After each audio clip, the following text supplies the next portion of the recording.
to talk about this morning the offerings of two brothers. Hebrews 11 speaks of the faith of Abel, one of the two brothers. Now his faith continues to speak even today. Now Abel and his brother Cain, we read about them in Genesis chapter 4.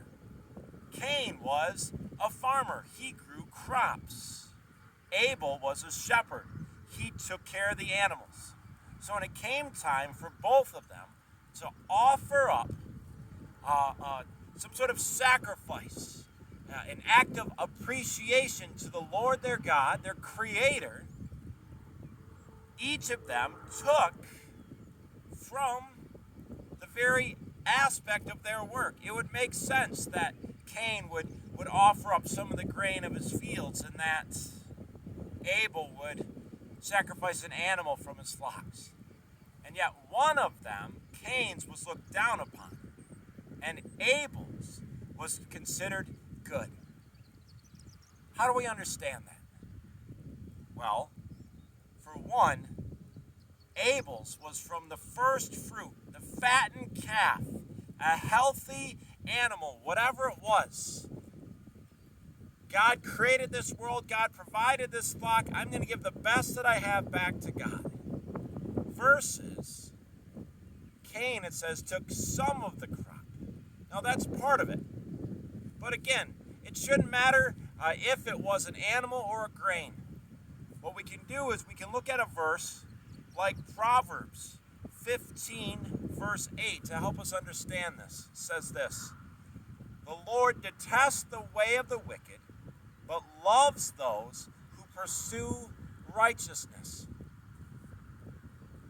Abel, in Hebrews 11, offered God a better sacrifice than Cain did. And it wasn't that his animal was better than the grain offerings. It was a matter of Abel's heart. It was an appreciation. It was a love for God. A recognition of trust that I can give away the best that I have back to God, knowing that He will provide for me again. Versus Cain, we can infer, was this an afterthought? Let's just gather whatever I can. But he was obviously very troubled, because we see in the rest of Genesis chapter 4, we're going to get into this later on this summer when we look in the 6th commandment, we're going to look at this passage, that God gave him a second chance. If you do right, his offering will be pleasing, but instead he responded with violence, even striking and killing his brother, which is very profound then when we see what Hebrews 11 says. By faith, Abel was commended as a righteous one when God spoke well of his offering, and by faith he still speaks, even though he's dead. He did what was right, he was killed for it, and yet he still speaks. Now, two aspects of this. The simplistic view would be, well, he set a good example, which he does.